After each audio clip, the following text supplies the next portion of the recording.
Students, मैं भागवंती सरस्वती विद्या मंदिर inter college Muzaffarnagar से रितु गोयल और तुम्हें केमिस्ट्री में सरफेस केमिस्ट्री पृष्ठ रसायन में आज कोलाइडल सॉल्यूशन के शोधन के बारे में समझाना चाहूँगी। पहले तो ये समझेगी जो कोलाइडल होते हैं वो क्या होते हैं। हमारी डेली लाइफ में बहुत सारे कोलाइड्स हैं। सुबह से लेकर शाम तक हम बहुत सारे कोलाइड्स का यूज़ करते हैं, जैसे दूध, दही, पनीर और देखने में आते हैं clouds, nail paint, shoe polish, है ना। ये सब बहुत सारे कोलाइड्स हैं। दूध भी एक कोलाइड है। अब ये कोलाइडल सॉल्यूशन बनते कैसे हैं? इनमें दो प्रावस्थाएं होती हैं, परिक्षिप्त प्रावस्था और परिक्षेपण माध्यम, ठीक है। और दो तरह के कोलाइड्स होते हैं, द्रविस्नेही कोलाइड और द्रव विरोधी कोलाइड्स। जब कोई कोलाइडी सॉल्यूशन बनाया जाता है तो जनरली उसमें कोई इलेक्ट्रोलाइट्स डाल दिया जाता है, जिसकी वजह से वो पार्टिकल्स दूर दूर हो जाते हैं। पहले कोलाइड्स को समझें, कोलाइड्स होते क्या हैं। एक छोटा सा एग्जांपल, यदि ये पानी है और इस पर तुमने ऑयल डाल दिया तो ये ऑयल ऊपर ही रहेगा, है ना।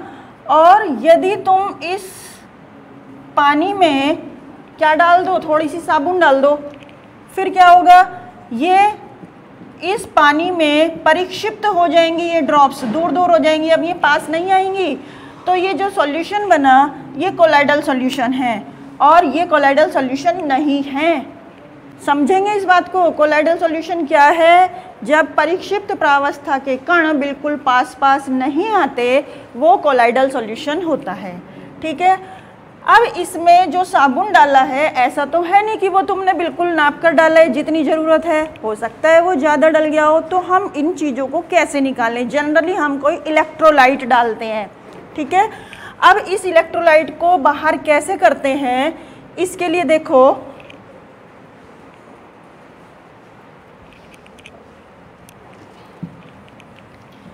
हम तीन मेथड्स पढ़ेंगे। एक तो है अपोहन, विद्युत अपोहन और अल्ट्रा फिल्ट्रेशन। अपोहन की क्रिया में पार्चमेंट झिल्ली का एक बैग होता है, उस बैग को एक स्टैंड से कस देते हैं और टांग देते हैं इसको, है ना। ये एक कपड़े टाइप का है, कपड़े को पकड़ा, फोल्ड करा और स्टैंड पर टांग दिया। अब इसमें क्या भरा हुआ है? Colloidal solution. कोलाइडल सॉल्यूशन में दो तरह के पार्टिकल्स होते हैं, एक तो कोलाइडी कण और एक इम्प्योरिटी के कण, जो कि क्रिस्टलाभ कहलाते हैं। और ये कण इस पार्चमेंट झिल्ली में से बाहर आ सकते हैं। यहाँ पर ये पानी का फ्लो लगातार बनाए रखते हैं। यहाँ से पानी आ रहा है H2O और जब निकालते हैं तो नीचे से बिल्कुल नीचे तक का सॉल्यूशन निकाल देते हैं। ये देखो, ये सॉल्यूशन की फॉर्म में आता है, ठीक। अब इस पार्चमेंट झिल्ली की ये खासियत होती है कि ये अपने में से कोलाइडल पार्टिकल्स को बाहर नहीं निकलने देती, क्योंकि जो कोलाइडल पार्टिकल्स हैं उनका साइज़ बड़ा होता है। 50 एंगस्ट्रॉम से 2000 एंगस्ट्रॉम तक इनका साइज़ होता है। और जो 50 एंगस्ट्रॉम से छोटे होते हैं वो ट्रू सॉल्यूशन की कैटेगरी में आते हैं, वो वास्तविक विलयन होते हैं। जैसे तुम नमक को पानी में घोल दो तो वो ट्रू सॉल्यूशन है। अब ये पार्टिकल्स तो बाहर आ जाते हैं, है ना। ये क्रिया बहुत धीमे धीमे होती है। इस प्योरिफिकेशन में लगने वाला टाइम 7-8 दिन तक हो सकता है, तो इसलिए इसको अवॉइड करते हैं। अब इसके स्थान पर क्या यूज़ करते हैं? इलेक्ट्रोडायलिसिस, वैद्युत अपोहन। और वैद्युत अपोहन में बस क्या करते हैं, थोड़ा सा डिफरेंस है। वैद्युत अपोहन में यहाँ पर ये सब रहता है, क्या लगा देंगे यहाँ पर? इलेक्ट्रोड्स लगा देंगे, इलेक्ट्रोड्स, है ना, पॉजिटिव इलेक्ट्रोड और नेगेटिव इलेक्ट्रोड। और इसी तरह ये पानी का फ्लो लगातार रहेगा, या नीचे से निकाल सकते हैं आप इसे। यहाँ पर जो इलेक्ट्रोलाइट है, मान लिया वो NaCl है, FeCl3 है, कुछ भी है, उसमें दो तरह के आयन्स होंगे, पॉजिटिव और नेगेटिव। मान लिया यहाँ NaCl ही है तो Na पॉजिटिव टाइप की इम्प्योरिटी और Cl नेगेटिव टाइप की, तो ये कहाँ जाएंगी, ये अपोजिट इलेक्ट्रोड की तरफ अट्रैक्ट करेंगी, तो यहाँ Cl नेगेटिव यहाँ पर आ जाएंगे इस इलेक्ट्रोड पर, ठीक है, और यहाँ पर पॉजिटिव इम्प्योरिटीज़ इकट्ठा हो जाती हैं। इसी प्रोसेस के आधार पर इसकी एक एप्लीकेशन है गटर से गंदगी दूर करना। जो गटर से गंदगी दूर की जाती है वो इसी तरह से की जाती है, ठीक है। अब हम ये देखेंगे अल्ट्रा फिल्ट्रेशन, तीसरा मेथड होता है इसका अल्ट्रा फिल्ट्रेशन। अल्ट्रा फिल्ट्रेशन में क्या है, जो सिंपल फिल्टर पेपर होता है उसका जो पोर्स का साइज है, छिद्रों का साइज है वो बड़ा है, वो इतने बड़े छेद है कि उसमें से पूरा कोलाइडल छन जाता है। अब हमें उसके साइज को छोटा करना है। छोटा करने के लिए उस फिल्टर पेपर को कोलोडियन एक सॉल्यूशन होता है उसमें डुबो देते हैं। देखें जरा, कोलोडियन क्या है, अल्कोहल, ईथर और 4% नाइट्रो सेलुलोज का मिक्सचर। यदि तुम उस फिल्टर पेपर को इस मिक्सचर में डुबाकर एयर में अलग अलग टेम्परेचर पर ठंडा करोगे तो उसके छिद्रों का साइज इतना छोटा हो जाएगा कि उसमें से केवल क्या निकल पाएंगे, ये क्रिस्टलाब जो मैंने छोटे पार्टिकल्स बनाए थे ये तो बाहर हो जाएंगे, लेकिन कोलाइडल पार्टिकल्स बाहर नहीं आ पाते। इस तरह से अल्ट्रा फिल्ट्रेशन द्वारा कोलाइडल सॉल्यूशंस का शोधन कर लिया जाता है। हमारी बॉडी में भी ये डायलिसिस की क्रिया होती है किडनी में। जो ब्लड फिल्टर होता है और यूरिन निकलता है वो इसी प्रोसेस से होता है। ये देखो, इसका मैंने डायग्राम बनाया है। ब्लड आर्टरी से आएगा और प्योर होकर वेन्स में चला जाएगा। इसमें जो ये मेम्ब्रेन है, ये सेलोफेन ट्यूबिंग या कोई भी डायलिसिस मेम्ब्रेन हो सकती है। इससे हमारे जो एक्सिस में हैं आयंस जो हमारी बॉडी के लिए हार्मफुल होते हैं वो बाहर आ जाते हैं, और जो एसेंशियल आयंस होते हैं वो चले जाते हैं अंदर। उसमें एसेंशियल आयंस ब्लड में वापस चले जाते हैं। तो इस तरह से हमारे शरीर का जो ब्लड है वो फिल्टर होता रहता है। यदि किसी की किडनी डैमेज हो जाती हैं या काम करना बंद कर देती हैं, हमारी बॉडी में 2 किडनी होती हैं, है ना, यदि एक फेल हो जाए तो दूसरी किडनी पर आदमी बहुत लंबे टाइम तक जीवित रह सकता है, लेकिन यदि दोनों किडनी फेल हो जाती हैं तो फिर जीना मुश्किल हो जाता है। उसके लिए फिर आर्टिफिशियल डायलिसिस करानी होती है। डॉक्टर्स पहले 15 दिन में करते हैं, फिर साप्ताहिक करते हैं और फिर डेली करने लगते हैं। तो ये प्रोसेस बड़ा कॉस्टली भी होता है।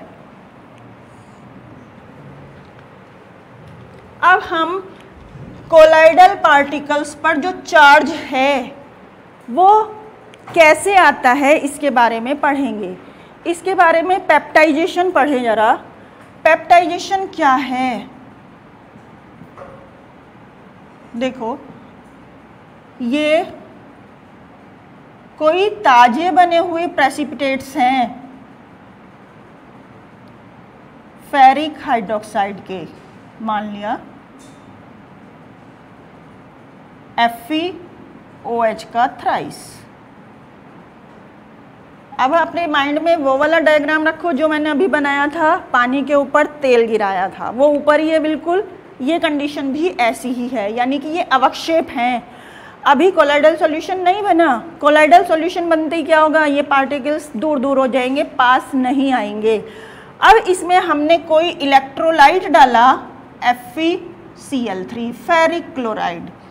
अब इसमें जो कॉमन आयन है दोनों में, ये जो दोनों में है उभयनिष्ठ आयन, उसका एडजॉर्प्शन हो जाता है इन पार्टिकल्स के ऊपर। अधिशोषण होगा इनका, एडजॉर्प्शन ऑफ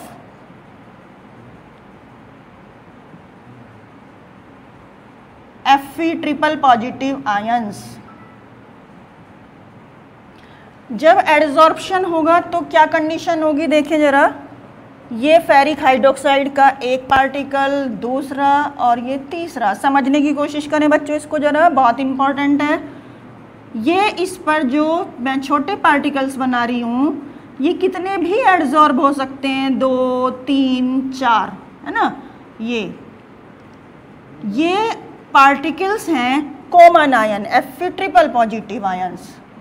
ये Fe ट्रिपल पॉजिटिव आयंस हैं और ये फेरिक हाइड्रोक्साइड का ही अवक्षेप था।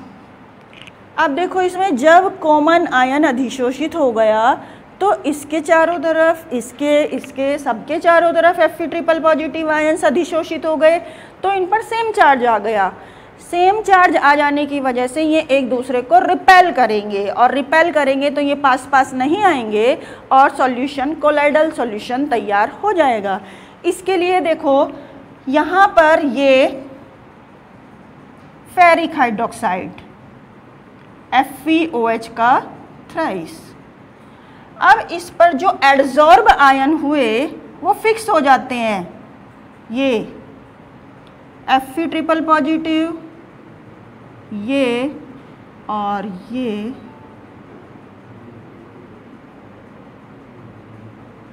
ये इस पर कॉमन आयन एडजॉर्ब हो गए।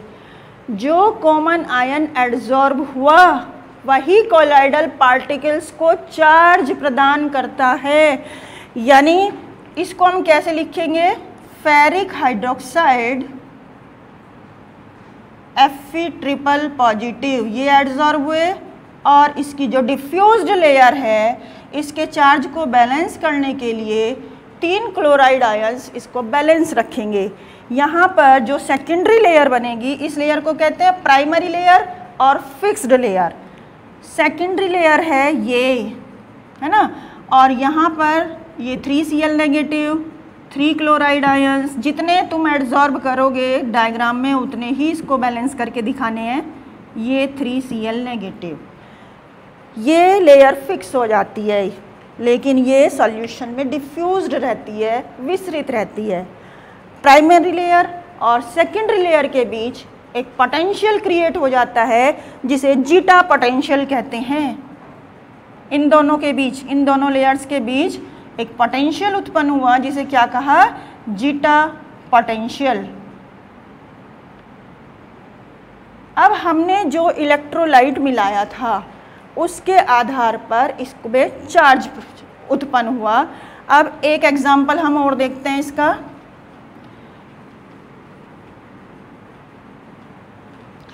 आर्सेनियस सल्फाइड As2S3, यदि तुम इसमें H2S गैस मिला दो, अब देखो एड्जॉर्प्शन कौन से आयंस को होगा।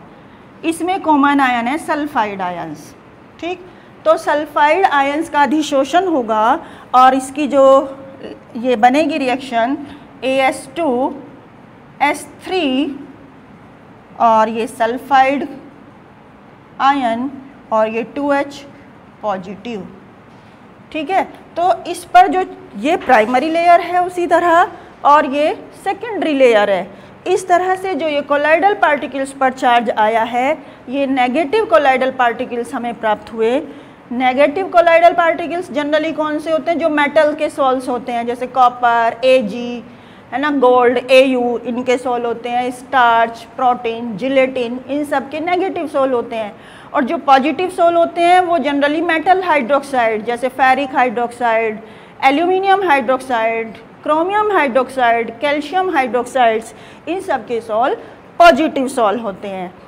अब ये देखो कि ये कॉमन आयन अधिशोषित हो रहा है, यानी कि जो हम इलेक्ट्रोलाइट बना रहे हैं, मिला रहे हैं इसमें, उसमें जो कॉमन आयन है वही एडजॉर्ब हो रहा है और वही कोलाइडल पार्टिकल्स को चार्ज प्रदान कर रहा है। इसमें एक और एग्जांपल देखें। यदि तुम सिल्वर आयोडाइड में Ki मिला दो, ठीक। फिर दूसरी कंडीशन, यदि सिल्वर आयोडाइड के अवक्षेप में AgNO3 मिला दो, सिल्वर नाइट्रेट, लूनार कास्टिक बोलते हैं इसको। AgI ये प्रेसिपिटेट्स हैं बच्चों, है ना, और ये इलेक्ट्रोलाइट की फॉर्म में है। अब देखो जरा, अब तुम AgI के जो सॉल्ट पार्टिकल्स हैं उन पर चार्ज देखो कौन कौन सा क्रिएट होगा। इसमें कॉमन आयन है आयोडाइड, है ना, और ये सिल्वर आयोडाइड, और ये आई नेगेटिव, और ये डिफ्यूज्ड लेयर में के पॉजिटिव। तो यहाँ पर जो कोलाइडल पार्टिकल्स पर चार्ज आया है वो नेगेटिव आया है। ठीक, मैं कोलाइडल पार्टिकल्स पर कह रही हूँ, कोलाइडल सॉल्यूशन पर कोई चार्ज नहीं होता, क्योंकि कोलाइडल सॉल्यूशन न्यूट्रल होते हैं। जैसे एटम न्यूट्रल होता है, क्यों होता है न्यूट्रल? उसमें जितने प्रोटॉन हैं उतने ही इलेक्ट्रॉन है, इसलिए वो न्यूट्रल होता है। और यहाँ भी जितना कोलाइडल पार्टिकल्स पर चार्ज है उसका अपोजिट और बराबर चार्ज डिफ्यूज्ड लेयर पर होता है, इसलिए जो कोलाइडल सॉल्यूशन होते हैं वो न्यूट्रल होते हैं। अब यहाँ पर देखो AgI सिल्वर आयोडाइड में कॉमन आयन क्या है? Ag पॉजिटिव, और ये डिफ्यूज्ड लेयर में रहेगा नाइट्रेट, तो यहाँ पर ये आया पॉजिटिव चार्ज। तो इस तरह से हम इनके मिलाने के मेथड पर भी डिपेंड करता है, जो तुमने इलेक्ट्रोलाइट मिलाया है उसके आधार पर कोलाइडल पार्टिकल्स पर चार्ज आता है। तो हम ये नहीं कह सकते हमेशा कि सिल्वर आयोडाइड का सोल हमेशा ही नेगेटिव होगा, वो पॉजिटिव भी हो सकता है। उसमें जो तुमने इलेक्ट्रोलाइट मिलाया है उसमें से कॉमन आयन एड्जॉर्ब होगा और वही इसको चार्ज प्रदान करेगा। अब ये तो हम थ्योरेटिकल पढ़ रहे हैं। यदि हम ये देखना चाहें कि ये सॉल्यूशन है हमारे पास और इसमें कौन सा चार्ज है एक तरह का, तो हम इलेक्ट्रोफोरेसिस का फिनोमिना लगाते हैं, वैद्युत कण संचलन। देखिए जरा, वैद्युत कण संचलन क्या है? इसमें एक यू शेप की ट्यूब होती है, ये ठीक, और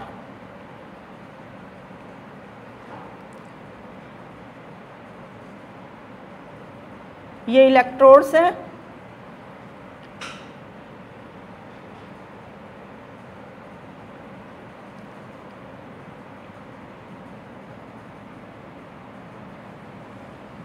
पॉजिटिव और नेगेटिव इलेक्ट्रोड्स। यदि कोलाइडल पार्टिकल्स पर पॉजिटिव चार्ज है, एक तरह के सॉल्यूशन पर एक ही तरह के पार्टिकल्स होते हैं, पॉजिटिव है तो पॉजिटिव होगा, नेगेटिव है तो नेगेटिव होगा। यदि इसमें पॉजिटिव है तो देखो सॉल्यूशन तो यहाँ तक भरा हुआ है इसमें, है ना, हमें नहीं दिख रहा कुछ भी कि क्या रिएक्शन चल रही है इसमें, लेकिन थोड़ी देर बाद तुम देखोगे कि इस प्लेट पर ये सब जमा हो जाएंगे यहाँ पर।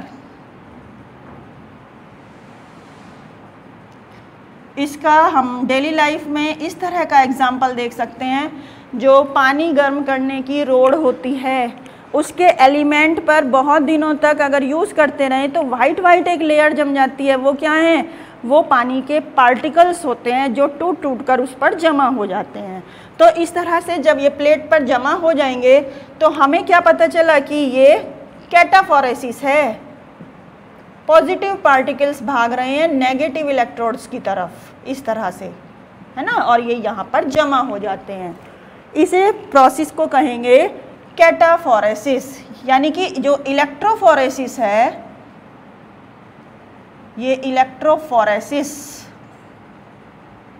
वैद्युत कण संचलन, ये दो तरह का हुआ। नंबर 1 कैटाफोरेसिस और number 2 एनाफोरेसिस।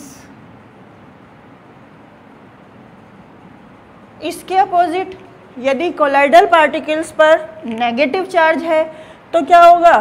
Colloidal particles positive electrode की तरफ मूव करेंगे और यहाँ पर एडजॉर्ब हो जाएंगे, तो उस प्रोसेस को कहेंगे हम एनाफोरेसिस।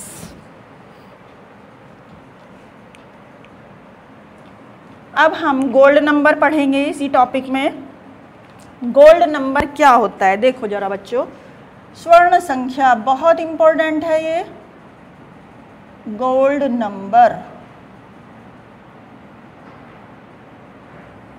स्वर्ण संख्या।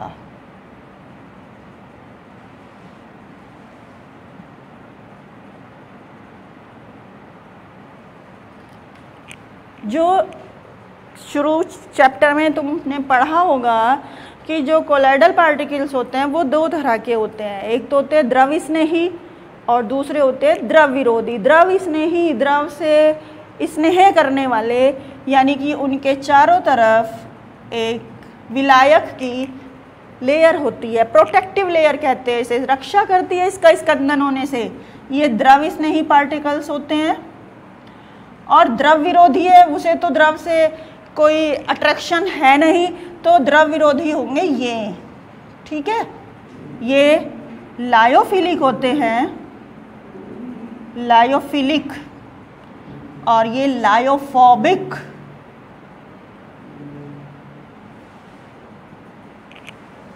अब लायोफोबिक और लायोफिलिक, यदि तुम इस द्रव स्नेही कोलाइड में, जो ये द्रव स्नेही कोलाइड है, इसे यदि तुम द्रव विरोधी कोलाइड्स में मिला दो थोड़ा सा, तो ये पार्टिकल्स इसके चारों तरफ भी प्रोटेक्टिव लेयर बना लेते हैं। समझे जरा कैसे, जैसे ये एक पार्टिकल है, ठीक, और ये पार्टिकल्स इसके चारों तरफ आ गए, ये तो ये क्या करेंगे, इसकी रक्षा करेंगे स्कंदन से ये पार्टिकल्स। तो द्रव स्नेही कोलाइड ने द्रव विरोधी कोलाइडों के लिए रक्षा का काम किया, इसलिए इन्हें रक्षी कोलाइड भी कहते हैं। और गोल्ड नंबर क्या है, तुमने कितना डाला, ये तुमने तो कितना भी डाल दिया है ना, लेकिन उसे जितनी ज़रूरत है वो उतना ही एक्सेप्ट करेगा, ठीक है।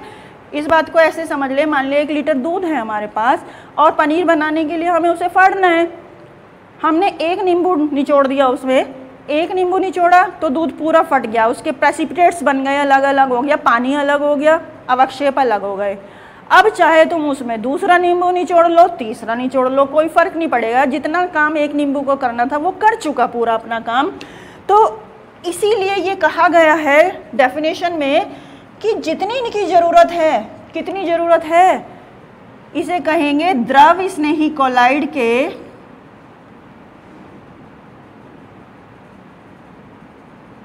द्रव स्नेही कोलाइड के क्या न्यूनतम आवश्यक मिलीग्राम, है ना, जितनी भी ज़रूरत है। और एक स्टैंडर्ड बना दिया, क्या स्टैंडर्ड बना दिया कि वो 10 ml गोल्ड सोल का 10 ml ही लेना है बस, 10 ml गोल्ड सोल का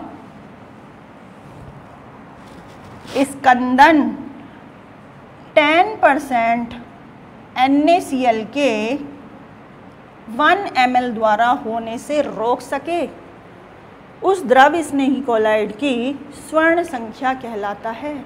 देखो जरा फिर से, किसी द्रव स्नेही कोलाइड के वे आवश्यक न्यूनतम मिलीग्राम जो 10 ml गोल्ड सोल का स्कंदन, स्कंदन मतलब उन्हें पास नहीं आने दे रहा है ना, दूर दूर, 10% NaCl के 1 ml द्वारा होने से रोक सके, उस द्रव स्नेही कोलाइड्स की स्वर्ण संख्या या गोल्ड नंबर कहलाता है। इसके जो न्यूमेरिकल्स होते हैं, देखो बच्चों, वो देख के ही हो जाते हैं, कुछ करने की ज़रूरत नहीं है। मान लिया ये दिया मैंने कि 0.05 मिलीग्राम जिलेटिन यूज़ हुआ। जिलेटिन तो पता होगा, जिलेटिन होता है एनिमल मेम्ब्रेन के नीचे से निकलता है, चिपचिपा पदार्थ, जिसे सरेस बोलते थे पुराने टाइम में, वो जिलेटिन है ना। और 50 ml गोल्ड सोल, और ये कितना 10% NaCl के 5 ml द्वारा होने से रोक रहा है। तो तुम जिलेटिन का गोल्ड नंबर बताओ। ये देखो, ये जिस रेशो में बढ़ रहा है या घट रहा है उसी रेशो में ले आओ। यहाँ पर हमारी जो डेफिनेशन है, जो स्टैंडर्ड है, वो 10 ml गोल्ड सोल के लिए है। मान लिया यहाँ 10 ml गोल्ड सोल के लिए जितना भी यूज़ हुआ 2 मिलीग्राम है ना, या 4 मिलीग्राम, अब यहाँ देखो ये 10 ml था गोल्ड सोल, ये कितना हो गया 50 ml, तो कितना गुना हो गया 5 गुना। ये 1 ml था, ये 5 ml हो गया। ये तो कंसंट्रेशन है ना, कंसंट्रेशन तो इतनी ही रखनी पड़ेगी। अब हमें तो इसे 10 ml के लिए निकालना है, तो 10 ml के लिए कितना यूज़ हुआ होगा, इसका 1/5 यूज़ हुआ होगा, यानी कि इस नंबर को हमें 5 से डिवाइड करना है। तो 0.05 divide by 5 is equal to 0.01 milligram, यानी कि 10 ml गोल्ड सोल का स्कंदन 0.01 मिलीग्राम जिलेटिन से हो गया, इसलिए इसकी जो स्वर्ण संख्या है वो इतनी मिलीग्राम है। ठीक, अब यदि यहीं पर क्या कर दें, ग्राम में कर दें 25 ग्राम, है ना। अब क्या करना पड़ेगा, इस ग्राम को पहले मिलीग्राम में चेंज करो। 1 ग्राम में कितने मिलीग्राम होते हैं 1000, तो इसमें हो जाएंगे 25,000, है ना, मिलीग्राम। अब क्या करें, हमें तो किसके लिए निकालनी है 10 ml के लिए निकालनी है, तो फिर इसको क्या करें, फिर 5 से डिवाइड कर दो, क्योंकि ये 5 गुना हो रहा है। तो यानी कि 25,000 divide by 5 is equal to इतने मिलीग्राम लगेंगे 10 ml गोल्ड सोल का स्कंदन रोकने में, है ना। तो डेफिनेशन क्या बनी, किसी द्रव स्नेही कोलाइड के वे आवश्यक न्यूनतम मिलीग्राम जो 10 ml गोल्ड सोल का स्कंदन 10% NaCl के 1 ml द्वारा होने से रोक सके, उसका स्कंदन ना होने दे, उस द्रव स्नेही कोलाइड की स्वर्ण संख्या कहलाता है। अब मुझे आशा है बच्चों तुम्हें ये टॉपिक समझ में आया होगा। Thank you.